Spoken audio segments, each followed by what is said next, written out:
Então, hoje nós vamos para o passo seguinte da cinemática, onde a gente vai considerar a possibilidade de variar a velocidade. Tá? É muito comum na linguagem, né, no jargão do dia a dia, e um pouco no imaginário popular aí, o que é tecnicamente chamado de conhecimento do senso comum, portanto conhecimento não científico, uma certa confusão entre velocidade e aceleração. Na realidade, as pessoas, né, a própria forma como a gente se refere a processos em alta velocidade, a gente associa eles a processos acelerados, né? Você diz algo tipo, nossa, o carro estava super acelerado. E isso ocasiona uma confusão muito grande na cabeça das pessoas. Então, velocidade é a variação, né, o quanto que eu consigo percorrer de distância no tempo. Então, alta velocidade é quando eu percorro grandes distâncias em tempos curtos. Por exemplo, um carro de Fórmula 1, um carro esporte, ele facilmente atinge velocidades da faixa aí de 300, 250, 300 km por hora, algo entre 80 e 90 metros por segundo, ou seja, o objeto está num ponto, você piscou o olho, quando você abriu, ele está 80 a 90 metros distante daquele ponto, em linha reta. Então, a velocidade muito alta. Porém, velocidade alta não significa aceleração alta, né? Pelo contrário, pode até significar aceleração zero. Por quê? Quando este tipo de veículo está parado e ele começa a se movimentar, o que o carro esporte tem de muito diferente do carro convencional é o tempo que ele demora para atingir a alta velocidade.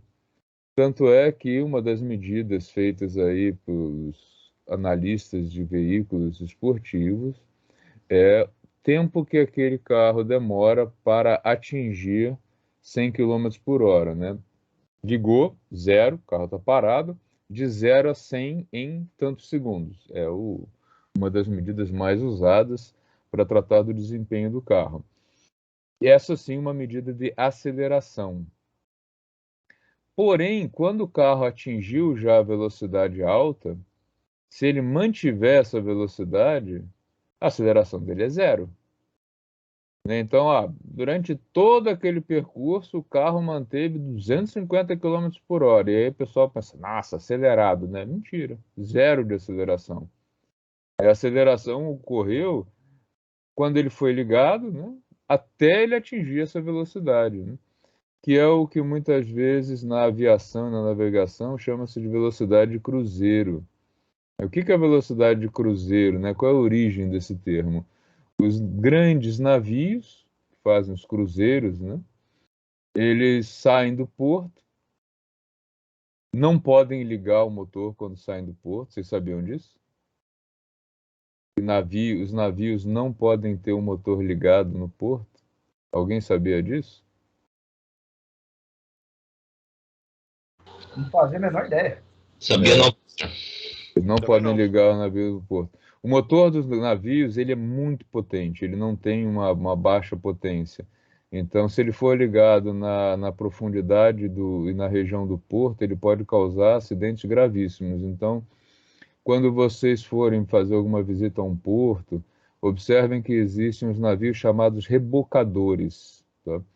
Então, o navio, quando ele chega no porto, ele para a uma distância grande do porto, desliga os motores, e aí, dependendo do tamanho do navio, vai um, dois, eu já vi 4 rebocadores num navio grande. Né? São barcos menores, eles vão lá, acoplam, né? São presos ao navio grande e o navio entra rebocado no porto. E para sair a mesma coisa, né? Se um navio de grande porte ligar o motor dele no porto, ele pode causar um estrago danado. Então, de novo, na hora que ele vai sair, eles acoplam os rebocadores e aí eles levam o navio até um local onde a distância é segura, se afastam, porque também se o navio ligar o motor, com rebocador, é capaz dele jogar o rebocador longe, e depois aí tem sim seus motores ligados. E o navio, o que acontece? Quando ele liga o motor, ele vai num processo de aceleração, ele também não liga esse motor no máximo, né? Eles vão navegando, trafegando, acelerando os motores, até que ele atinge um ponto em que ele chegou na velocidade de percurso normal dele. O avião também faz isso, né? E aí eles estabilizam a nave, seja o barco ou a aeronave, e para de acelerar, né? Ele vai seguir numa velocidade alta, motor com uma potência alta, mas sem mais aceleração. Ele vai só usar aí o mecanismo de manutenção de velocidade, ora aumentando um pouco a rotação do motor, ora reduzindo, mas para que ele não ultrapasse a tal velocidade de cruzeiro. E o avião ele faz isso no piloto automático, né? Atingiu lá o ponto de rota com a velocidade dele regular, ele vai no piloto automático e aí ele não tem mais aceleração praticamente nenhuma, né? Só para manter a velocidade eventualmente. Pegou um vento mais forte, ele dá uma acelerada, pegou um vento a favor, ele reduz, mas no normal, se tivesse sem nenhuma condição adversa, eles seguem sem aceleração, só com velocidade flat, né? Velocidade contínua. Aí eles vão lá para o nosso MRU. Tá? Então, aceleração é mudança de velocidade. O objeto está parado, ele começou a se movimentar, ele sofreu uma aceleração. Seguiu com o movimento sem variação de velocidade, ele está no MRV, no movimento retilíneo, MRU, movimento retilíneo uniforme, ele não tem mais aceleração. Tá? Então, a gente vai passar agora para o nosso segundo tópico aqui nessa listinha, né? A gente saiu lá do movimento retilíneo uniforme e vamos entrar no retilíneo uniformemente variável, ainda mantendo a trajetória numa linha reta. Não vamos ainda fazer curvas, tá? Vamos com calma, devagar com andor. E o santo é de barro, né? A gente precisa ir com calma aqui. Vamos então continuar com o movimento ocorrendo na linha reta, sendo observado, né, a posição e o tempo que decorre entre as alternâncias, as mudanças de posição em relação ao nosso observador inercial, né, e o objeto agora ele vai deixar de ter velocidade constante, ele vai ter uma velocidade variável, tá? Porém, a aceleração constante, tá? O movimento com aceleração variável é muito complicado, nem se estuda na graduação, tá? Como é que fica o movimento? Uma confusão muito comum é confundir o gráfico de posição por tempo, que é esse aqui, com a trajetória. Ó, esse objeto aqui, em algum lugar do espaço, ele está se locomovendo numa linha reta, que tem coordenadas, né, coordenada x aqui, em relação ao nosso charmoso observador inercial, que está aqui no zero. Ele está observando o objeto. Então, nesse caso aqui, né, no instante zero, o objeto estava junto com ele, e o objeto está se afastando continuamente e com a velocidade aumentando de 4 metros por segundo em cada segundo. Ou seja, a cada segundo que esse cara olha para esse daqui está com uma velocidade 4 metros por segundo maior do que antes. Então ele começou com 10, passou para 14, 18, 20, foi assim até os 50. Mas o movimento dele, o deslocamento dele ocorre aqui, em linha reta. Quando eu vou analisar os gráficos deste deslocamento, como que ele se desloca no tempo, Aí aparece a parábola. Vamos entender por quê? Olha só. Se a velocidade dele está aumentando, na medida que o tempo passa, ele percorre distâncias cada vez maiores em tempos iguais, em intervalos iguais. Então vamos considerar aqui, por exemplo, ó, aqui a gente tem um intervalo entre 2 e 4 segundos. De quanto que ele se deslocou aqui? Tá? O deslocamento dele nesse intervalo no gráfico corresponde a essa linha aqui. Tá? Deslocamento de 2 até 4 segundos. Essa linha aqui, né? Tantos metros.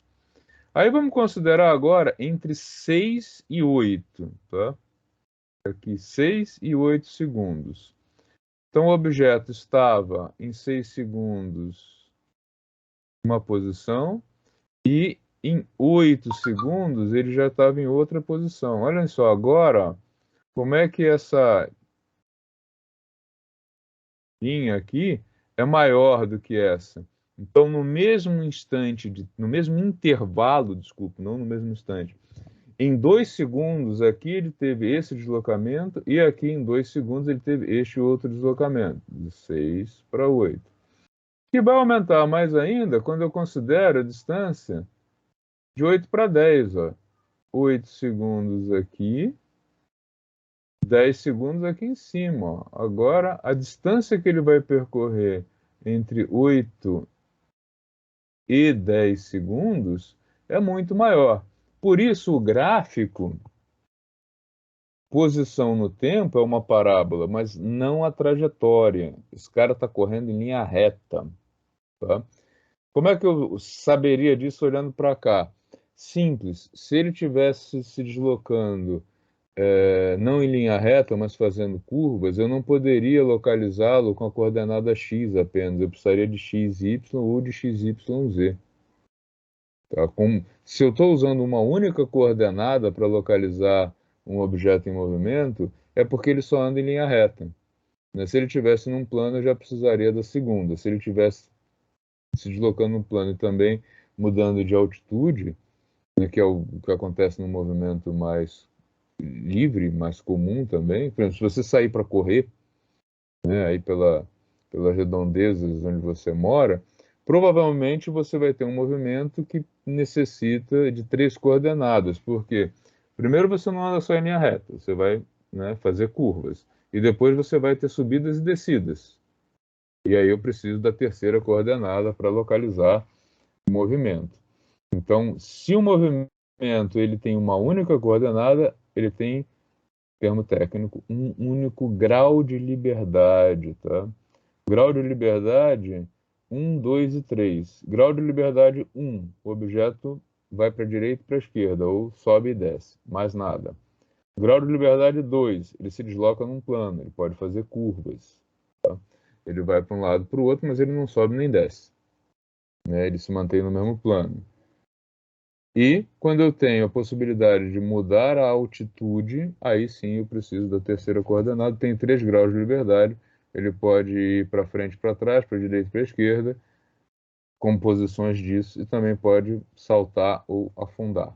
Tá? E o gráfico velocidade, como que a velocidade varia em função do tempo? Como a gente está tratando de movimento retilíneo uniformemente variado, esse uniformemente variado quer dizer aceleração constante. Logo, o tanto que a velocidade aumenta ou diminui é igual com o passar do tempo. Então, aqui, se a gente olhar para o gráfico, ele fica uma linha reta, indicando o seguinte: a velocidade está aumentando continuamente. Ó. De quanto que a velocidade desse cara aumentou entre 0 e 2 segundos? Isso aqui. Ah, e entre 2 e 4 segundos, o mesmo tanto. E entre 4 e 6 segundos, o mesmo tanto. Tá? Essa velocidade aumenta de 4 metros por segundo. Então o objeto ganha, né, um aumento de 4 metros por segundo em cada segundo de movimento. Por isso que a aceleração ela aparece com a unidade de metros por segundo ao quadrado, tá? O que é isso? É metros por segundo a cada segundo, tá? Por isso que tem o segundo ao quadrado aí na unidade de medida da aceleração, tá ok? A aceleração gravitacional, né, terrestre, que a gente vai estudar com detalhes, o chamado movimento de queda livre, ela é de aproximadamente 10 metros por segundo ao quadrado. Ou seja, se você deixar um objeto cair, a velocidade dele aumenta de 10 metros por segundo em cada segundo. É uma aceleração alta. Pense no seguinte, se você soltar um objeto a partir do repouso e ele demorar 5 segundos para cair no solo, ele vai chegar lá embaixo com uma velocidade de 50 metros por segundo. Tá? Então, por quê? Você soltou o objeto, ele está com a velocidade zero. Caiu por 1 segundo, saiu de zero e foi para 10 metros por segundo. Caiu 2 segundos. O objeto ganhou, então, mais 10 metros por segundo, atingiu 20. 3 segundos de movimento, de 20 para 30. 4 segundos, de 30 para 40, e no último segundo ele vai de 40 para 50 metros por segundo, que é uma velocidade muito, muito alta. Imagine só para vocês terem uma noção, se você deixar um objeto cair e ele cair por 9 segundos, né, desprezando o atrito, esse objeto vai tocar o solo com uma velocidade de 90 metros por segundo, o que significa 324 quilômetros por hora. Então, a velocidade que os objetos vão adquirindo devido à atração gravitacional terrestre é uma velocidade bem alta, né? Por isso que os tombos são perigosos. A gente toca o solo com uma velocidade muito alta. O nosso corpo mesmo não aguenta, se quebra e até a pessoa pode vir a falecer, né? Pode vir a óbito, dependendo de uma queda dessas, tá?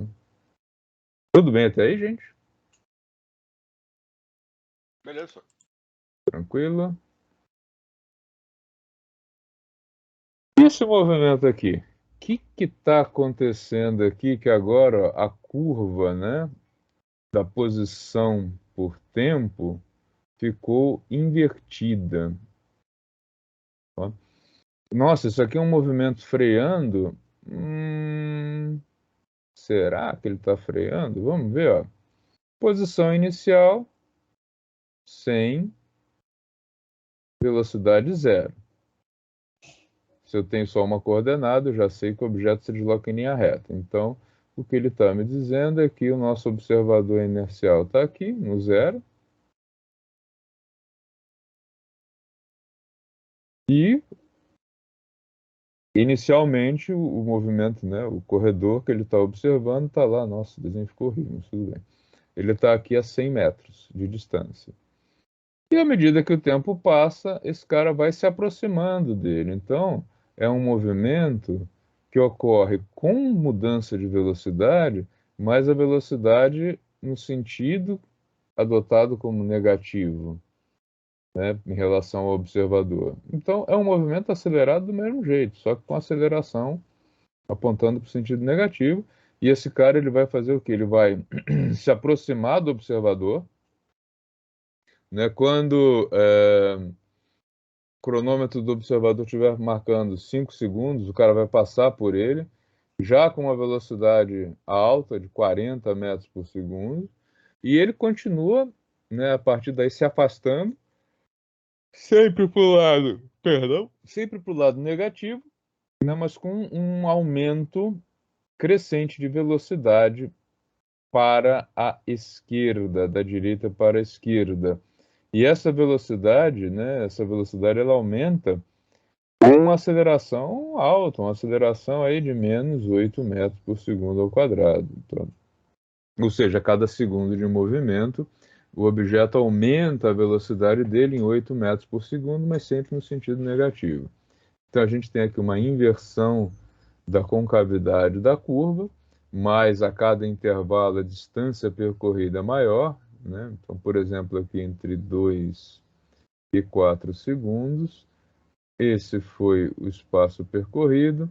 Entre 6 e 8 segundos já foi esse tanto aqui, bem maior, né? E entre 8 e 10 segundos, maior ainda a distância percorrida, já que esse objeto está ganhando velocidade. Como esse ganho de velocidade é contínuo e constante, sempre o mesmo valor, a figura aqui da velocidade em função do tempo é uma linha reta também, mas apontando para baixo, né, indicando que a velocidade aumenta, mas no sentido negativo, tá? Mas também um MRUV do mesmo jeito, tá?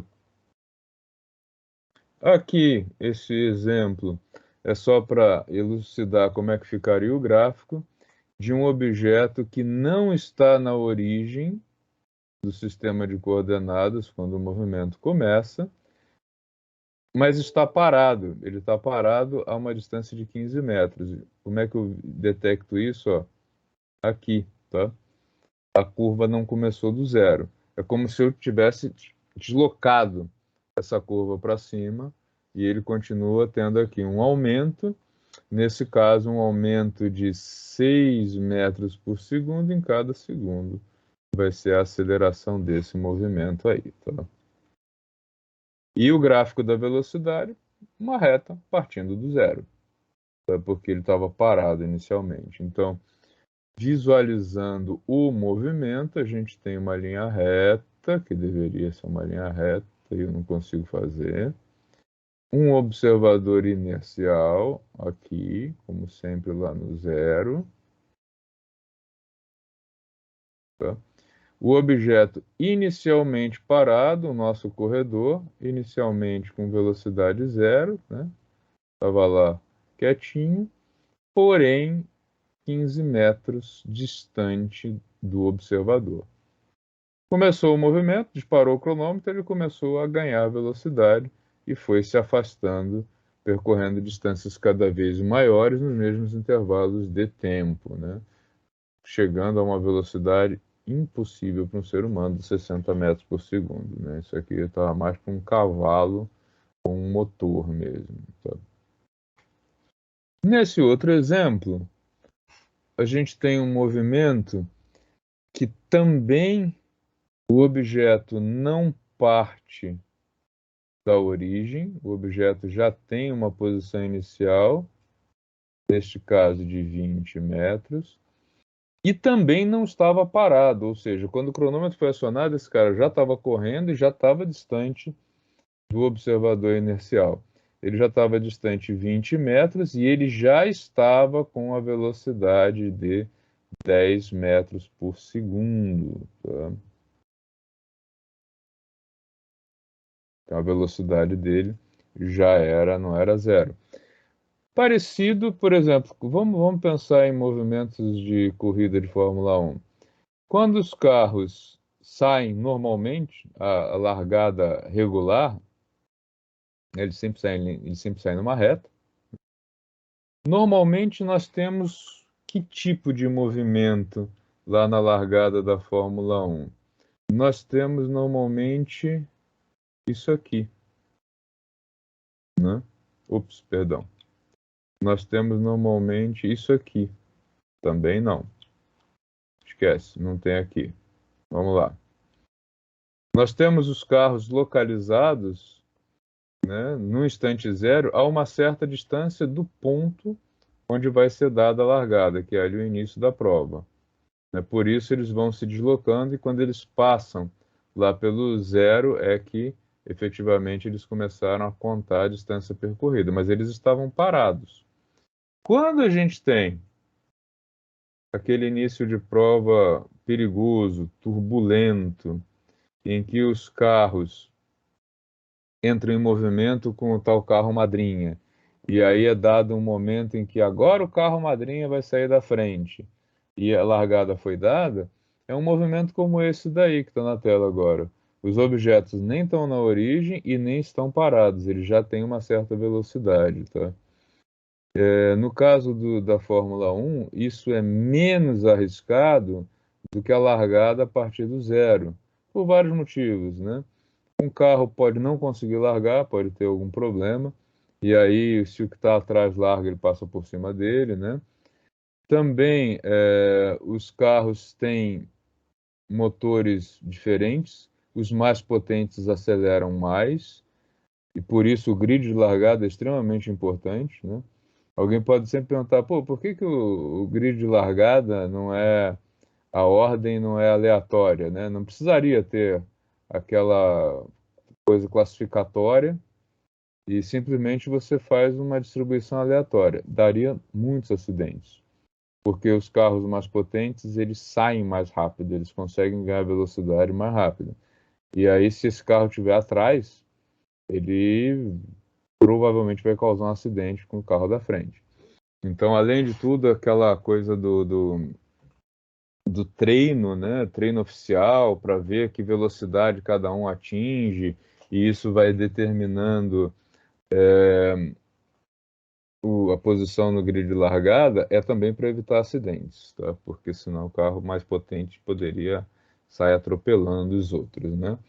Como acontece aqui neste gráfico onde eu acoplei dois movimentos, tá?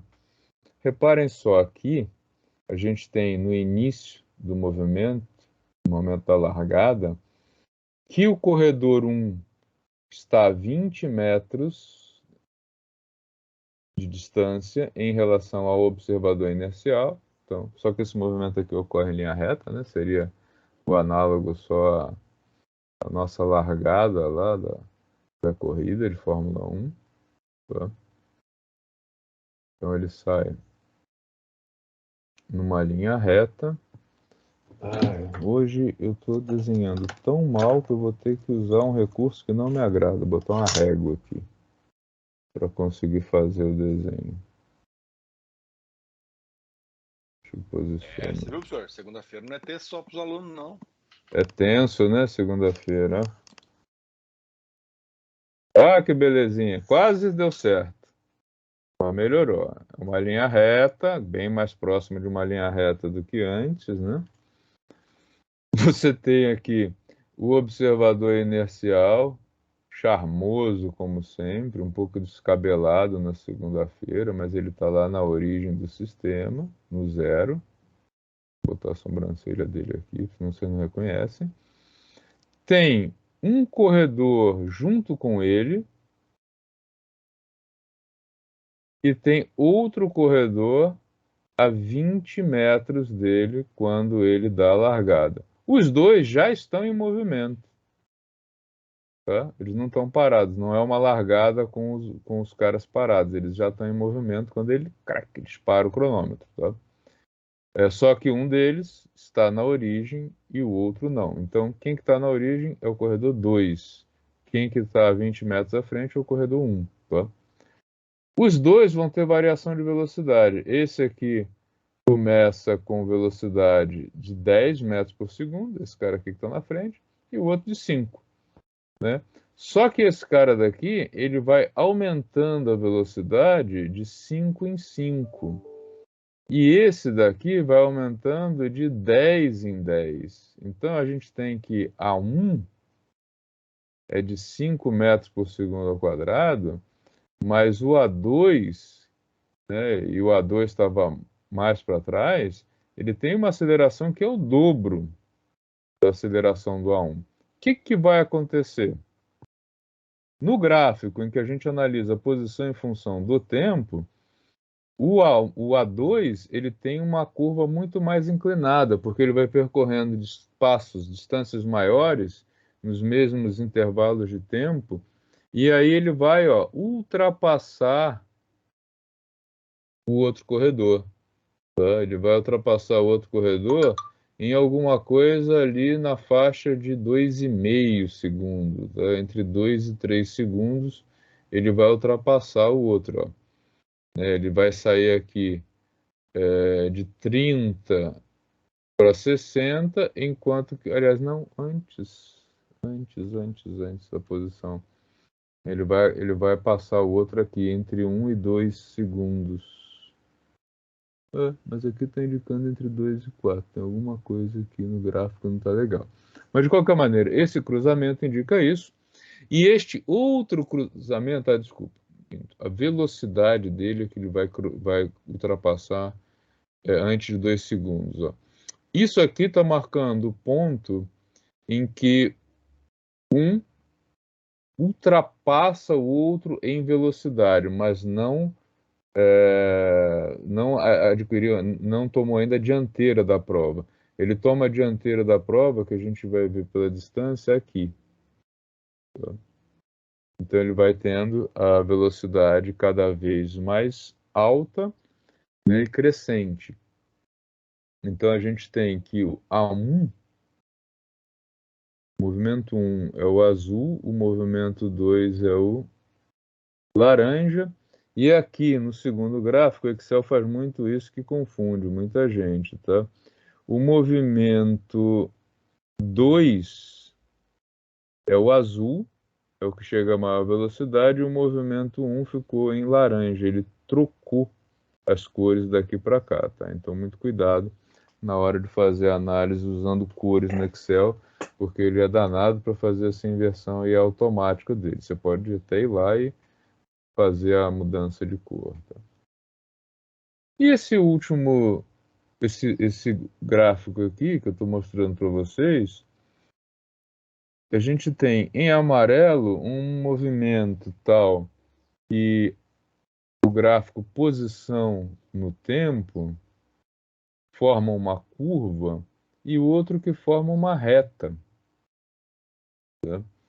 Estes mesmos dois movimentos, quando a gente analisa o gráfico da velocidade em função do tempo, olha que coisa. O azul, ele tem uma velocidade que aumenta continuamente no tempo. Ele é um movimento retilíneo, uniformemente variável, ou seja, um movimento com aceleração constante. Por outro lado, esse cara daqui, em amarelo, ele não muda de velocidade. A velocidade dele é flat, ela fica ali no 10 metros por segundo continuamente. Isso aqui é um movimento retilíneo, perdão, uniforme. Tá? Movimento retilíneo uniforme, então, a distância aumenta linearmente com o tempo. Então, o MRU, ele está aqui, é a linha reta, e o MRUV está em amarelo, é esse movimento aqui, onde eu tenho uma curva, né? Tá? Quem é o movimento 1? Facinho de identificar. O movimento 1 é aquele que não tem mudança de velocidade, tá? A velocidade dele é sempre 10, então esse aqui é o 1 e este aqui é o 1. Já o movimento 2, ele parte do zero, tá aqui, só ele parte do zero, com uma velocidade de 5 metros por segundo, tá aqui, os 5 metros por segundo, e ele vai aumentando continuamente a velocidade. Então, o movimento 2 é o que aparece em amarelo no primeiro gráfico e em azul no segundo gráfico, tá ok? Então, conseguiram perceber a diferença? Por que a gente não fazia o gráfico de velocidade no tempo quando a gente estudava MRU? Porque são só retas, né? Uma reta flat, chata, né? Ela não tem variação porque não tem variação de velocidade nesse tipo de movimento, tá? Vamos recordar os Usain Bolt correndo para a gente ver essa diferença aí entre velocidade e aceleração. Deixa eu trazer um vídeo do YouTube para vocês. Preciso tirar da caneta para ele funcionar. Também o apontador laser não funciona. Vamos ver. Agora sim, vai abrir o navegador no YouTube. Deixa eu transmitir com som para vocês.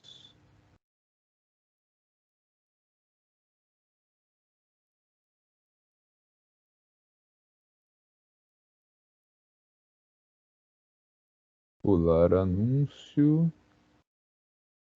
Agora sim. Tá vindo. Você sabe quanta cera de ouvido acumulou ao longo dos anos? Estudos recentes mostram que cotonetes comuns são prejudiciais para... Pedi. Ramil Guliev. Davi Alerte. Tá tendo um Steve certo Mullins, delay Wallace aqui entre Spearman, imagem e Usain Bolt. som. Alonso Edward, atenção na raia número 6.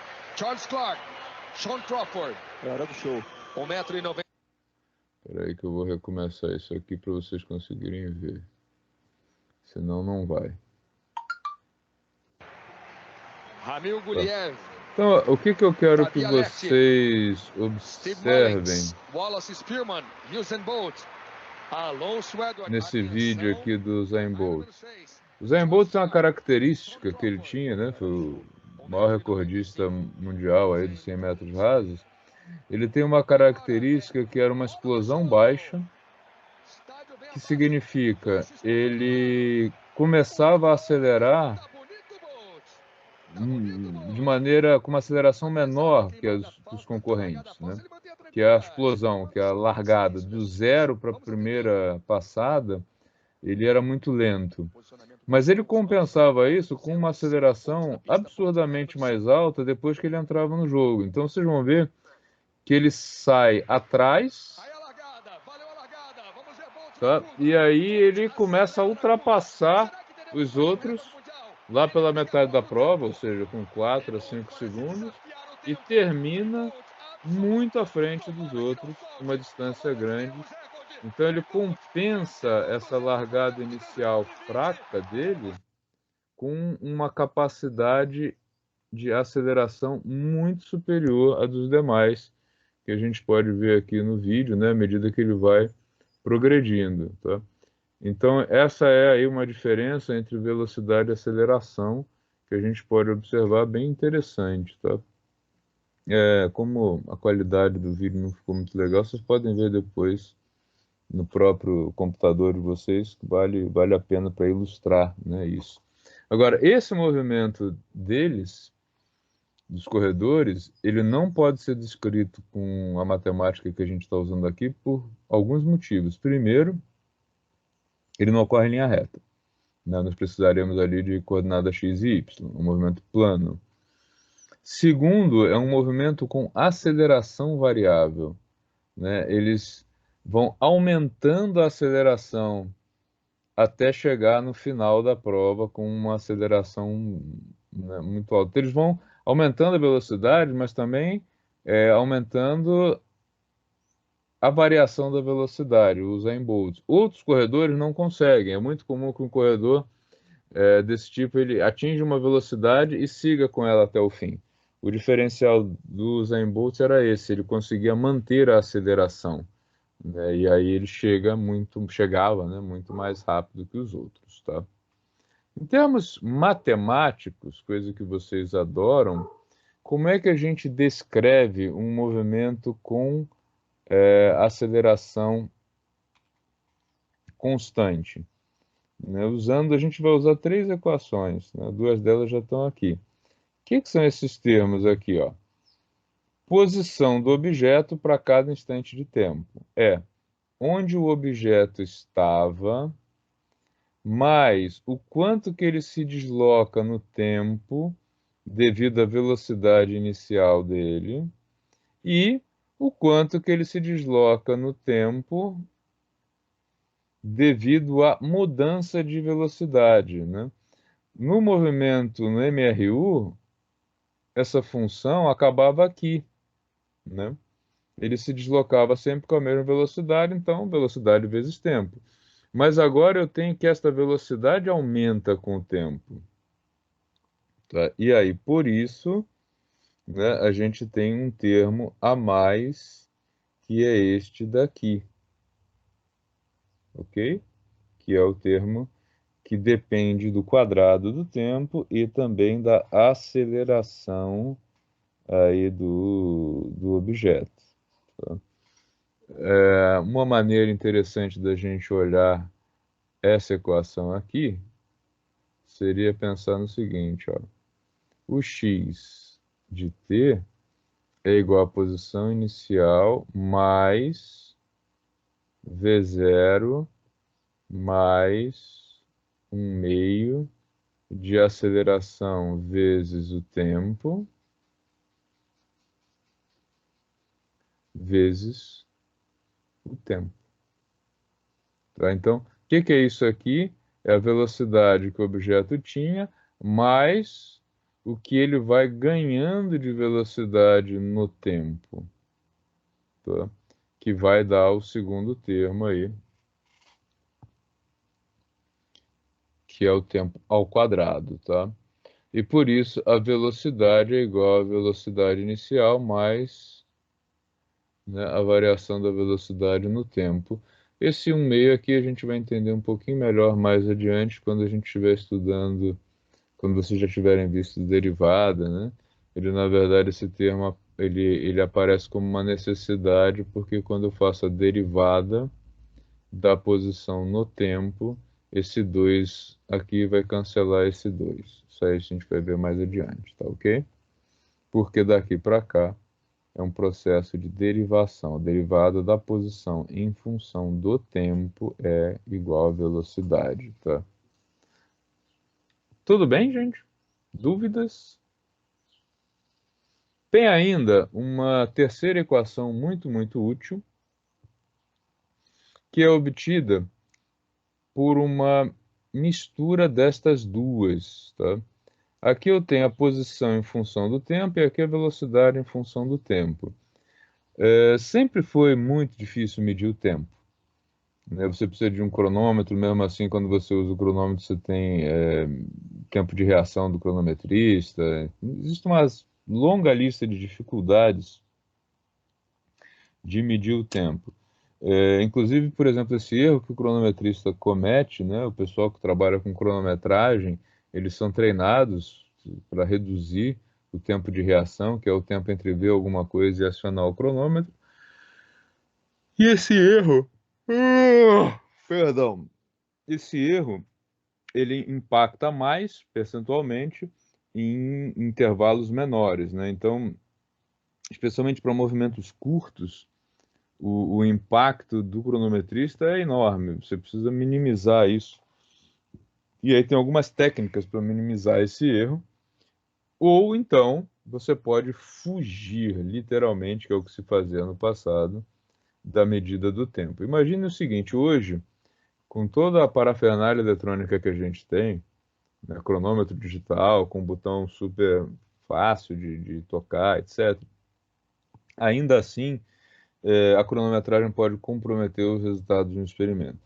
Imagine quando a contagem do tempo era feita com relógio de água, né? Quantos litros ou quantos milímetros cúbicos de água escorreram durante um determinado movimento. Era uma coisa assim dificílima de ser feita, e um cara que trabalhava com isso, que andava investigando esse tipo de movimento, que é o nosso glorioso evangelista Torricelli, ele encontrou um jeito de fugir da medida do tempo, eliminando o parâmetro t entre as duas equações, tá? Então, quando eu substituo, né, como é que eu chego na equação de Torricelli? É simples, um pouco longo, mas simples. Eu venho aqui e digo o seguinte: então tá. Então, o tempo, ele é igual a velocidade menos velocidade inicial dividido pela aceleração. Aí ele pega isso aqui e substitui aqui e aqui. A equação fica enorme quando ele faz isso, depois ele cancela vários termos e chega nesse resultado aqui, que é conhecida como equação de Torricelli, em homenagem ao evangelista Torricelli. Ela relaciona velocidade, que é o que ele queria medir, e aceleração com posição, que era uma coisa que ele conseguia medir com mais facilidade do que tempo, né? Então, ao invés de cronometrar com um reloginho de água escorrendo o tempo que o objeto demorou para atingir determinadas posições, ele mede as distâncias que o objeto pelas quais o objeto passou, né, as posições, e relaciona isso à aceleração e velocidade. Um processo muito mais simples, tecnicamente, de fazer. Então, não esqueçam, velocidade, variação da posição no tempo, aceleração, variação da velocidade no tempo. Por isso, velocidade é medida em metros por segundo, aceleração em metros por segundo ao quadrado, que significa metros por segundo a cada segundo, tá? Uma diferença grande aí, né? Não confundam alhos com bugalhos, tá bom? Vamos aos exercícios.